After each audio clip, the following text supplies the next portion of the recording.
Hoje vamos fazer um tipo de vídeo diferente que ainda não fizemos no canal. Um vídeo que faz muito sucesso aí no YouTube, que é o tipo de react, reação. Vamos reagir aqui a uma pessoa famosa que volta e meia está falando sobre geologia, sobre petróleo, e que a galera sempre fica perguntando, é isso mesmo? O que ele falou é isso mesmo? Então hoje vamos reagir aqui a Sérgio Sacani, Serjão dos Foguetes, falando sobre o pré-sal. Boa noite para quem é de boa noite. Bom dia para quem é de bom dia. Sejam bem-vindos ao Geomante e vem comigo.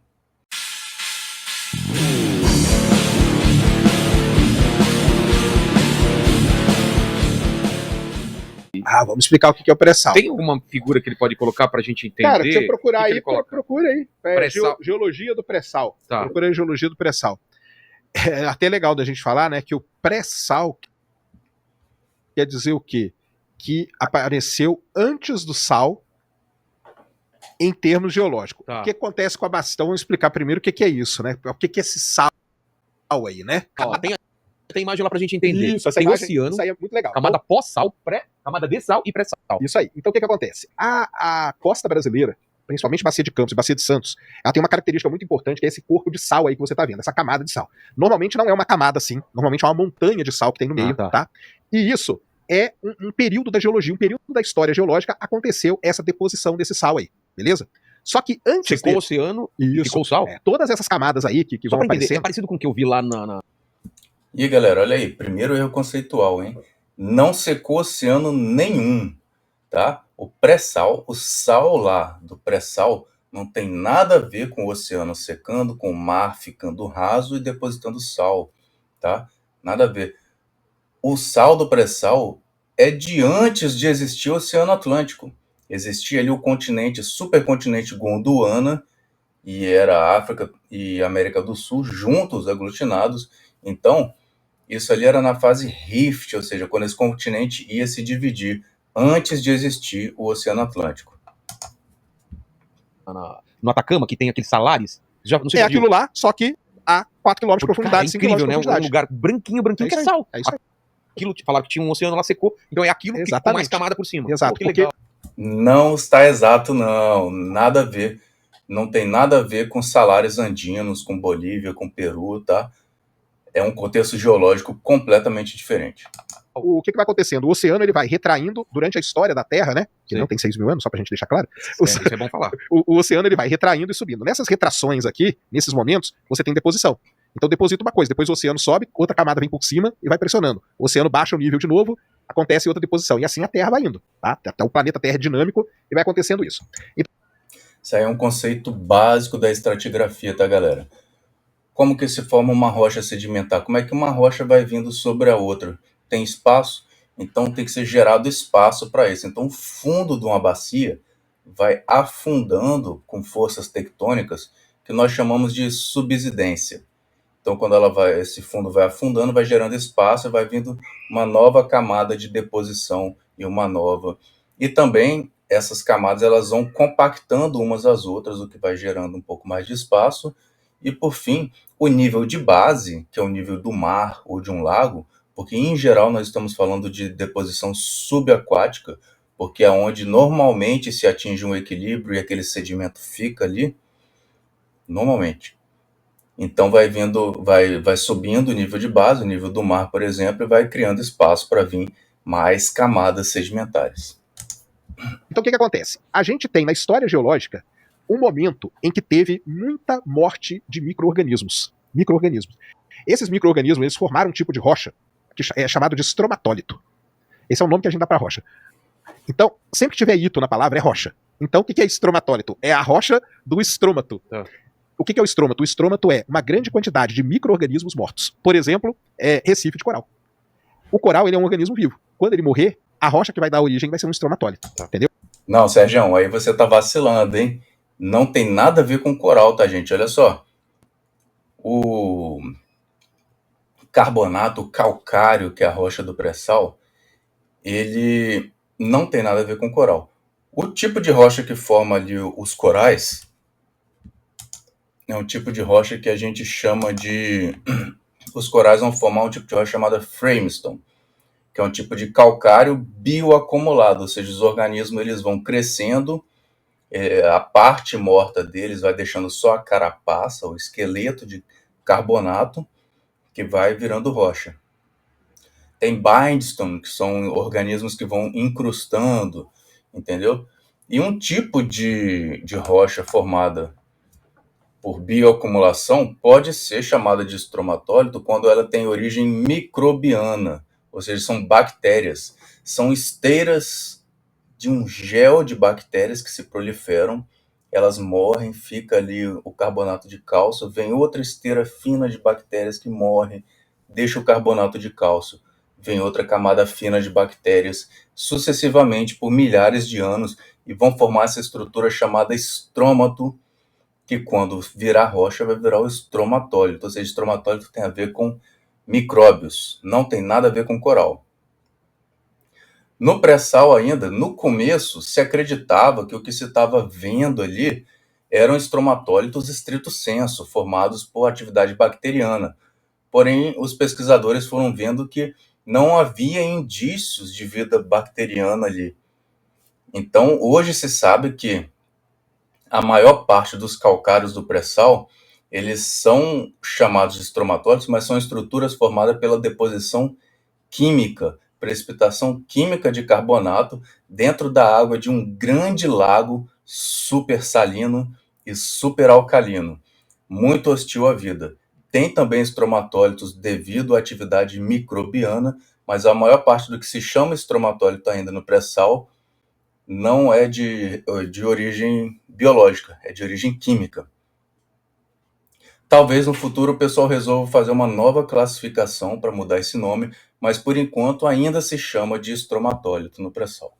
Então essa rocha essa rocha, ela surgiu primeiro. Depois dessa rocha veio o sal por cima. Por isso que a gente chama de pré-sal. Ela surgiu antes porque se você olha essa figura, você vai falar, como assim é pré? Se ela tá depois. Mas é na história. Hoje o que a gente conhece como pré-sal, a gente no começo era assim, tudo que era uma camada abaixo do sal podia se chamar de pré-sal, mas depois que se configurou toda essa zona geológica, essa região geológica, dentro desse contexto específico, ligado com a separação da África e da América do Sul, com a deposição de uma grande camada de sal nesse lago, esse contexto aí no meio do Cretáceo, esse contexto aqui se chamou de pré-sal. Então, hoje, quando se fala pré-sal na literatura científica, você está falando exatamente desse contexto. Em outros contextos, a gente hoje em dia tem chamado de subsal, quando você só quer falar de uma camada genérica abaixo de sal. História geológica, entendeu? Na geologia... Quanto mais antigo não tem que estar mais embaixo? Por isso, quanto mais antigo, mais embaixo. Então veio primeiro a camada pré-sal, depois o sal, depois as camadas pós-sal. O Brasil, durante muitos anos, desde a década de 70, ele explorou petróleo ali na camada pós-sal. Então todos os reservatórios da Bacia de Campos e tudo mais. Mas sabe uma história muito legal da Bacia de Campos? O primeiro poço da Bacia de Campos, se não me engano, é 78, uma coisa assim, ele foi perfurado para chegar no pré-sal. Ele foi perfurado para chegar no pré-sal. Mas na hora que estavam perfurando, eles encontraram uma camada muito mais fácil de perfurar. E aí pararam ali e descobriram a grande reserva, que é a Bacia de Campos, depois a Bacia de Santos e tudo mais. Mais ou menos, hein, Sérgio? Mais ou menos, galera. Isso é verdade, lá na década de 70, mais precisamente em 1974, foi descoberto o campo de garoupa, o primeiro campo no mar, offshore, na Bacia de Campos, quando o Brasil se lançou ao mar em busca de petróleo. É verdade que em vários desses primeiros campos da Bacia de Campos offshore, o pessoal da Petrobras procurou por calcários que são calcários daquilo que hoje a gente conhece como camada pré-sal. Então, esses calcários ali, eles são coquinas, que são rochas formadas por bancos de conchas muito compactadas. São calcarenitos que produziram óleo, mas não tinham os volumes do que a gente conhece hoje como pré-sal, tá? Não tinha essa forma da grande muralha de sal bloqueando, trapeando uma grande quantidade de petróleo ali que não migrou para cima, que não foi biodegradado. Então, já era ali da camada pré-sal, mas não é exatamente o pré-sal que a gente fala tanto hoje. Mas sim, a Petrobras já tinha conhecimento e já buscava esses alvos ali, claro que na época mais raso. E aí aí todo mundo sempre falava, caramba, cara, tem que ter um reservatório embaixo desse sal. Embaixo desse sal tem que ter alguma coisa. E aí foi uma grande coisa que a Petrobras fez, cara. Então os geofísicos da Petrobras, os concursados, os petroleiros, eles trabalharam num método para enxergar o que tá abaixo do sal. E isso é que é muito legal, cara. Como? Porque é o seguinte, como que a gente descobre petróleo? É. Vamos explicar pra galera. Eu passo um navio em cima do mar, ali no mar, eu passo um navio, esse navio ele puxa vários cabos, nesse cabo eu tenho sensores. Cabo atrás dele que tá por dentro da água. É, ele fica a 2, 3 metros de profundidade, você vem arrastando aquele monte de cabo. Esses cabos têm sensores. E nesses sensores, esse navio ele leva uma bomba de ar. É isso, uma bomba de ar. Então ele explode essa bomba causa uma bolha de ar, essa bolha de ar vai viajando pela Terra. Tá. Aí ela chegou aqui, ó, isso aqui é uma camada da Terra. Quando ela chega aqui, ela reflete. Essas ondas que estão vindo batem aqui e refletem. Se é ondulatória, tá tranquilo. Quando reflete, os sensores que estão nesse navio, no cabo desse navio, registram esse sinal. Quando o geofísico lá pega para interpretar, para estudar, ele vê as camadinhas. E de acordo com o sinal que ele tá vendo ali, ele sabe se tem petróleo ou não. É assim que a gente descobre petróleo. É assim. Vamos lá, Sérgio fez uma simplificação aqui, quase simplória, e eu vou fazer aqui um adendo, vou dar um plus aqui para melhorar para vocês. Nós não enxergamos as camadas de rocha. Como é que o método sísmico consiste? Esse canhão de ar é a airgun, né, que o navio emite um pulso sonoro, um pulso acústico, que é o pulso sísmico, que ele vai ser propagado pela água e pelas camadas rochosas. O pulso sísmico ele se propaga de forma diferente em camadas com propriedades físicas diferentes. Então, quando ele passa de uma camada para outra, esse pulso ele sofre uma maior ou menor resistência em se propagar, e isso faz com que ocorram os fenômenos de reflexão e de refração. Especificamente na sísmica de reflexão, a gente tem aqui os cabos com vários sensores, que são os hidrofones, que vão receber de volta esse sinal. Então, o que nós estamos detectando, na verdade, é a diferença de impedância, o contraste de impedância.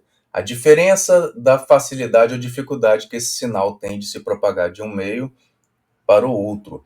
Então, nós detectamos a diferença de impedância, que vai gerar ali um valor, um sinal que nós vamos detectar. E como nós fazemos isso numa área geográfica, com uma técnica para espacializar isso, então todos esses sinaizinhos, eles vão refletir uma geometria das rochas que estão lá embaixo, ou seja, que vai remeter à geometria verdadeira das rochas.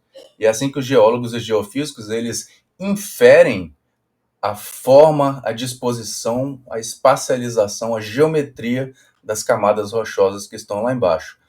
E estudando as diferentes propriedades físicas dessas camadas, eles também conseguem começar a inferir que tipo de rocha tem lá embaixo e que tipo de fluido tem dentro dessas rochas, que pode ser água, gás ou óleo. Qual que é o problema? Então você fala, então é simples, né? Eu vou passando o navio e vou descobrindo. Assim que descobriram a Bacia de Campos inteira, cara. Inteira é assim. Qual que é o problema do sal? Quando essa bolha de ar gerou essas ondas, a onda bateu, só que parte dessa onda aqui ainda passou. O sal, ele funciona como um grande filtro, que a gente fala. Ele vai parando a intensidade dessa onda. Então, na hora que chegar lá embaixo do sal, vai chegar muito pouca energia. Então, as camadas que estão lá embaixo, a gente vai ver com muita dificuldade. E aí que entra o trabalho do cara da Petrobras. Os geofísicos da Petrobras, eu esqueci o nome dele, cara. Desculpa, eu já conversei com ele várias vezes, esqueci agora, e ele escreveu até um livro contando a história da descoberta do pré-sal, que é legal, ele já é aposentado hoje, tá? Sérgio, por acaso, é um livro que eu tenho aqui. Pré-sal, a saga, escrito por Marco Antônio Pinheiro Machado. Então, o livro aqui do Marco Antônio Pinheiro Machado é um excelente livro. Ele gasta um bom pedaço aqui do livro descrevendo como que é o método de exploração para você que não é geólogo, geofísico, engenheiro de petróleo, entender o processo. Depois ele conta a história da descoberta do pré-sal, porque ele fazia parte da grande equipe de geólogos e geofísicos que descobriu o pré-sal. Vou deixar um link desse livro aqui embaixo para vocês procurarem, porque é uma excelente literatura.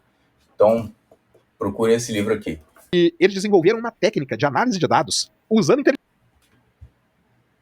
artificial, olha só que legal, que conseguiu pegar esse sinal que era bem fraquinho e melhorar esse sinal pra caramba. E aí, quando eles fizeram isso, apareceu ali o petróleo. E aí, quando você olha a imagem, é lindíssimo, que você tem a imagem, tem o sal, e embaixo você tem o petróleo ali, depositado, as rochas, né? Mas, só que não tem outro método, sem ser esse de bater a bolha, não tem Não um tipo tem. de raio-x? Alguma... Isso é como se fosse um raio-x. É tipo um raio-x. Isso é como se fosse um raio-x. Tá. Coloca aí, o Lênin, pra gente, coloca assim, ó, seção sísmica pré-sal. Escreve aí que eu vou mostrar o que é a radiografia da Tá, Terra. como aparece. Como aparece e como que a gente vê que ele tem O cara petróleo. tem que entender muito pra Tem que entender muito, cara. Tem que essas entender muito. microvariações. E aí, a reserva do pré-sal, ela é, acho que é, aí, ó, é isso aí. Isso aí é a radiografia da Terra. Tá vendo? Isso é a radiografia da Terra. Lá em cima, ó, a primeira faixinha azul é o fundo do mar, e depois vem as camadas. Pessoal, por que tá colorido assim? Porque já tá interpretado pelo geofísico, tá? Entendi. E aí, você tá vendo que tem uma montanha ali, ó? É. Aquela montanha de Uma sal. montanha azul e azul escuro depois. Isso, aquela montanha de sal. Como que você sabe isso? Porque Não, você tá vendo que não tem montanha. nada no meio? Sei. Quando não tem nada no meio, é porque ali é um negócio que é homogêneo, praticamente homogêneo, ali é sal. E tá vendo embaixo que aparece alguma coisinha? É. Aquela faixinha azul embaixo de tudo, aquilo ali é a camada de pré-sal. É ali que tá o O petróleo. petróleo tá lá. É isso aí. Vamos lá, explicação rápida, galera. Isso aqui é uma imagem sísmica, é a ressonância, o raio-x da Terra. Então nós vemos aqui, ó, isso aqui é o mar. Esse primeiro grande refletor forte aqui, que está interpretado aqui, ele é o fundo do mar. Então nós temos várias camadas de rocha, e aqui nós temos as muralhas de sal, entendeu? O sal, muitas vezes, ele tem essa expressão aqui, né, essa cara sísmica, sismofaces, de que a gente não consegue ver nada, porque ele atenua o sinal ali. Mas ele também é muito estratificado, até porque ele é depositado em camada sobre camada, e tem diferentes tipos de sal. Tem o sal halita, taquidrita, carnalita, anidrita. Então ele é todo estratificado aqui. E esse roxinho aqui é a base do sal. E aqui embaixo nós temos a camada pré-sal, esses calcários que nós tentamos identificar. E aí, dependendo do sinal sísmico que a gente recebe de volta, a gente tenta estudar para identificar se aquele sinal indica que existe um determinado fluido naquela rocha.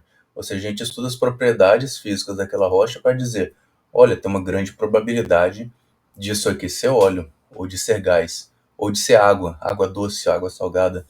Então, os métodos geofísicos servem para a gente tentar achar isso.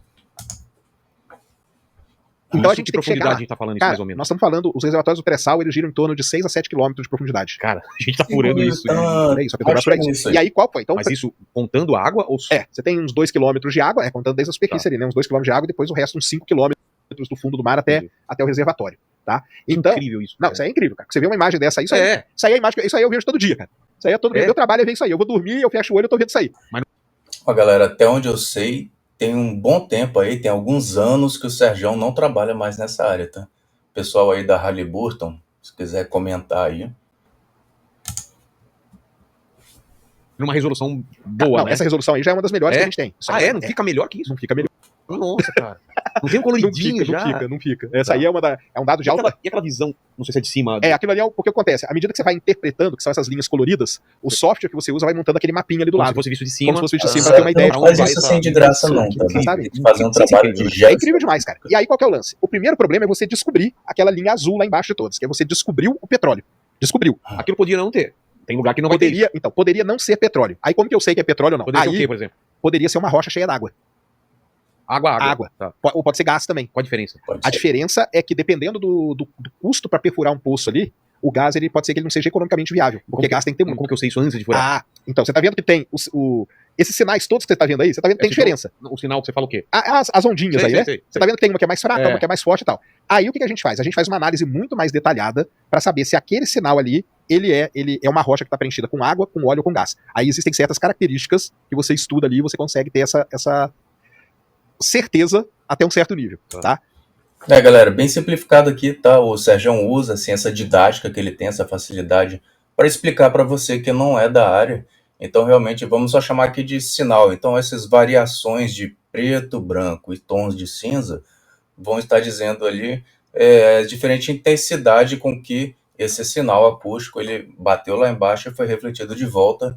E cada tipo de rocha vai fazer isso de uma forma diferente. Então, a gente estuda isso. Que ali tem petróleo. Muito bem. Então a primeira coisa é essa, é achar aquilo ali. O pessoal da Petrobras foi lá, desenvolveu uma técnica para isso. Isso é uma técnica que a gente fala in-house. A Petrobras desenvolveu, é um negócio deles, isso é o segredo de Estado, cara. É mesmo? Isso é segredo de Estado, entendeu? Isso é segredo de Estado. Deve ter também espionagem, o pessoal tentando descobrir isso, não tem não? Muita gente tenta. Eu trabalhei um tempo, cara. Analisando testemunhos. O que é testemunho? Então o cara descobriu, nós vamos furar o primeiro poço ali.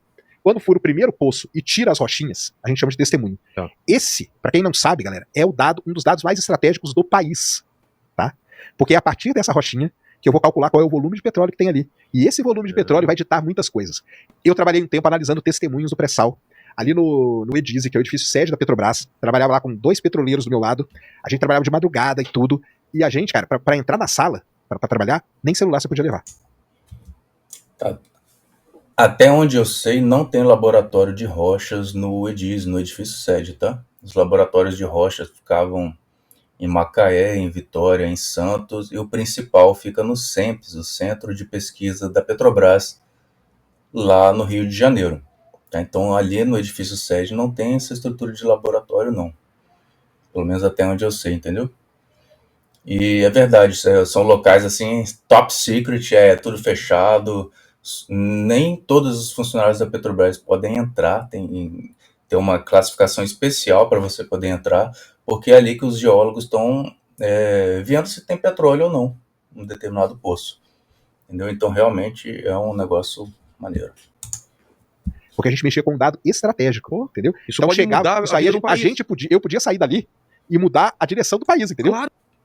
Até eu perfurar, se tem ou não petróleo, é uma estimativa. É uma boa estimativa? Às vezes com 70%, 80%, mas tem 20% de chance de não ter. E esse poço vai bater lá onde eu falei pro cara, e ele vai trazer pra mim uma amostra de rocha, porque aí eu vou ter certeza. Com a rocha na mão, aí não tem erro. Por isso... Testemunho não é uma rochinha, tá, galera? Testemunho é um trecho de rocha que foi tirado de dentro do poço, vem 30, 40, 50, 60 metros de rocha, chama testemunho porque ele testemunhou o que tem lá embaixo, né? Sacou? E aí traz aqui para cima a rocha, porque você pode ter processamento sísmico, computação de altíssima velocidade, etc. Várias técnicas, mas você só vai ter certeza quando você vê a rocha, só furando o poço. Então se faz de tudo para diminuir os custos, para que você fure menos poços, porque furar poço é o mais caro de tudo. Mas só tem certeza quando você fura o poço e pega a rocha. Você falou que é estratégico pra caramba. Estratégico. Imagina que eu escondo esse copo aqui. Passa um sinal aqui e você fala, cara, tem 70% de chance de ter um copo. Fura aqui, me traz o copo. Agora não tem erro, cara. Eu tô vendo a rocha aqui na minha mão. Entendeu? E aí, vendo a rocha, quando a rocha tem petróleo, é uma das coisas mais bonitas que tem, na minha área, logicamente. É tipo um suflézão. É um suflé, na verdade. Exatamente. Ele é aerado. Aerado, cheio de óleo dentro. E esfarela essa rocha? Não, ela é firme. É firme. Ela é firme. E aí, quando a gente pega isso, é que a gente calcula a quantidade de petróleo que tem, a reserva e tudo mais. Então, muito bem. Descobriu o petróleo, sei que tem. Aí vem a outra etapa que é terrível, que é perfurar. Exato. Porque eu tava falando pra você que o grande problema é furar o poço no sal. Porque naquela rocha de cima, você tá vendo que tem um monte de camadinha? Dá pra ver, né? Então é tranquilo, cara. O que acontece isso? É como se você colocasse um prego numa parede. Ela é firme. Essa rocha é muito firme. Então quando eu prego, o prego fica. Se eu tirar o prego, o buraco fica. O sal não. O sal ele é plástico, cara. Você tirou, ele se fecha. O sal desmorona, cara. E é nesse ponto que a Petrobras, cara, ela desenvolveu toda a tecnologia de perfuração no sal, cara. Porque aí o que acontece? Eles tiveram que desenvolver um negócio que a gente... Porque eu imagino que quando entrou, tira toda a reserva e só levanta... Não é assim não. Você vai furando o poço, né? O poço vai atravessando as rochas. Normalmente, nas camadas pós-sal, a gente tira aquela broca, depois desce um negócio que vai cimentar o poço, que a gente chama. Em volta, assim? Em volta. Pra não desmoronar. Pra não desmoronar. Agora o sal, a Petrobras teve que desenvolver uma técnica que é de cimentação enquanto ela perfura. Cara. Então ela tinha que vir perfurando e cimentando. Porque na hora que não é isso não, hein, gente? Olha só. O poço de petróleo você vai perfurando e você divide ele em fases, porque você está colocando, quando você abre o buraco, você está colocando em contato rochas que estão numa profundidade, numa temperatura, numa pressão diferentes de outras aqui em cima, e você está colocando isso em contato, né, contato hidráulico ali, né? Então você não pode simplesmente fazer isso, porque pode dar um acidente, pode ter algum efeito sério. Então você tem que ir fazendo o poço em fases. Você usa o fluido de perfuração, a lama de perfuração, para conter o poço, para você conter os fluidos que estão dentro das rochas. E você tem que tomar cuidado que o fluido ele não pode ser nem leve, pouco denso o suficiente para o fluido que está nas rochas entrar no poço, e nem denso o suficiente para ele entrar dentro das rochas e fraturar as rochas. Entendeu? Então você vai furando o poço em etapas. Cada fase que você conclui, você assenta uma sapata, tá? Uma estrutura, e você desce um revestimento, ou seja, você desce uma grande tubulação de metal e você cimenta o espaço anelar, que é o espaço entre essa tubulação e a parede rochosa do poço. Então você faz a operação de revestimento e cimentação. Não tem como fazer isso ao mesmo tempo que perfura, tá? Isso aí é viagem. Mas sim, foram desenvolvidas técnicas específicas de revestimento e cimentação e de planejamento das fases do poço para furar os poços do pré-sal. E a Petrobras, ela é pioneira, ela tem o estado da arte nisso aí no mundo todo. Ela é a mais avançada. Tirasse ao mesmo tempo. Senão ela tira e já colapsa, vai desabando. Cara, que treta! Treta, cara. Foram anos, cara. Anos. Um poço no pré-sal, cara, era um negócio caríssimo, caríssimo. Por isso que o pré-sal no começo, não sei se você vai lembrar das reportagens, o pessoal falava assim, descobrimos o pré-sal, mas hoje não vale a pena explorar, é inviável. A grana para explorar não compensava o tamanho da reserva. Porque um poço era muito caro. Então, os petroleiros lá, o pessoal da Petrobras, eles estudaram anos e desenvolveram toda a tecnologia para criar uma maneira de perfurar o poço, dele ser barato e dele ser cimentado enquanto perfura, para não ter esse problema de desabamento. Entendi. E aí fizeram isso, conseguiram. Hoje a gente explora aí o pré-sal, na verdade, mais de 50% do petróleo do Brasil hoje vem do pré-sal, entendeu? Então é um negócio muito interessante que a Petrobras conseguiu fazer, cara. Graças a essa galera aí que estudou lá, né? Então a Petrobras tem essa vantagem muito grande, você tá lá dentro, que é essa, cara. Você, primeiro, pra quem gosta, você vai trabalhar com tecnologias de ponta, entendeu? Isso aí é tecnologia de ponta, cara. Isso é quase coisa espacial. Só que é pro fundo da Terra, é no mesmo nível. Então você vai trabalhar com tecnologia de ponta, você vai ter as melhores formações que você tem, porque pra chegar nesse resultado aí, esse pessoal estudou muito fora do país, e veio muito intercâmbio com gente de fora, gente daqui e tal, entendeu? Porque o pré-sal... Existe só pré-sal? Desculpa, você foi idiota perguntar, mas é só no mar ou debaixo da terra, no continente pode ter pré-sal? Pode ter. Sabe a Arábia Saudita? Sei. É pré-sal. E é muito profundo também? Não. Aí é que é a vantagem da Arábia Saudita. Que o deles é rasinho, cara. O deles você cavou o jardim da sua casa, achou petróleo. O pré-sal brasileiro é exatamente o mesmo da Arábia Saudita. Só que aqui a camada tá a 7 km. Lá a camada tá quase aflorando. Na verdade, lá você anda e vê aquela rocha que eu falei, estromatólito, você vê a rocha. Aqui a gente exposta. Não, Sérgio, não. Aí você tá vacilando. Tá vacilando. Os calcários do pré-sal não tem absolutamente nada a ver com os calcários lá da Arábia Saudita, tá? Lá é uma coisa completamente diferente. Lembra que eu falei para você que o pré-sal tem a ver com o período Cretáceo, quando estava se dividindo o continente Gondwana e ia formar o Oceano Atlântico? Lá na Arábia Saudita tem a ver com o Oceano de Tétis, o Mar de Tétis, que existia já no Triássico, no Jurássico, sabe Jurassic Park? É bem mais antigo.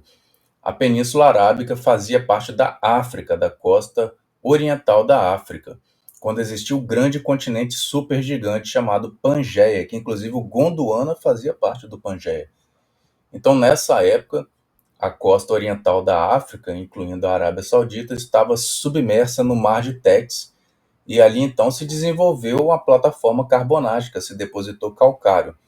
Esse calcário é o que constitui um dos principais reservatórios ali da região da Arábia Saudita, Omã, Catar, Iraque. Não tem nada a ver com os calcários do pré-sal, do lago que formou o pré-sal, um contexto geológico completamente diferente. E vamos ver aqui uma comparação do tempo, né? Quando estava dividindo aqui o Gondwana e não estava entrando mar aqui, mas tinha uma ligação aqui. Então, tinha uma parte bem rebaixada já entre a África e a América do Sul, onde se desenvolveram vários lagos profundos e o grande lago do pré-sal, com suas características ultra-alcalina e ultra-salgada, abaixo do nível do mar, que não chegava praticamente nenhum tipo de terra, de rios, nem nada. Então se formou esses carbonatos do pré-sal, que é uma coisa diferente da plataforma aqui em rampa carbonática que tinha na Península Arábica, lá no Mar de Tétis, muito mais antigo. Nossa, exposta. Então, você fura um pouquinho ali, já achou. Essa é a grande vantagem da Arábia Saudita. Então isso aí é muito legal, cara. Isso aí é a história do pré-sal brasileiro. Hoje está muito desenvolvido, hoje está produzindo... Aí tem que olhar aí a produção ultimamente, eu não tenho visto, mas deve estar com mais de 52%, deve estar com 52%, 53% vem do pré-sal hoje. O resto ainda é da Bacia de Campos, Bacia de Santos, né? Aí tem toda a divisão aí do petróleo brasileiro. Mas é muito legal e toda a tecnologia que os caras desenvolveram para Para chegar, para descobrir foi uma, e para perfurar foi outra. Então foram grandes Isso aí é avanços aí que a gente teve nesses últimos anos. Né? E é isso aí, galera. React do Geomante a Serjão dos Foguetes falando sobre o pré-sal. E aí, você acha que o Serjão vacilou muito em algumas coisas? Ele tem uma didática muito boa mesmo, né, para explicar aquilo para pessoas que não sabem, mas tem que também ter cuidado para não passar uma informação equivocada, né? E é por isso que esse canal aqui existe, que é para trazer boa informação na internet, porque a internet é essa terra de ninguém, que qualquer um fala qualquer coisa. Então, quem entende de um assunto, é legal trazer aqui para a internet e botar para trazer boa informação para a galera. Gosto muito aí do Sérgio Sacani, do seu conteúdo científico. E se você gostou aqui do formato de React, já curte aqui esse vídeo, compartilha com quem gosta do Serjão Sacana, com quem gosta de falar sobre pré-sal, sobre petróleo. Se inscreve aqui no canal e até a próxima.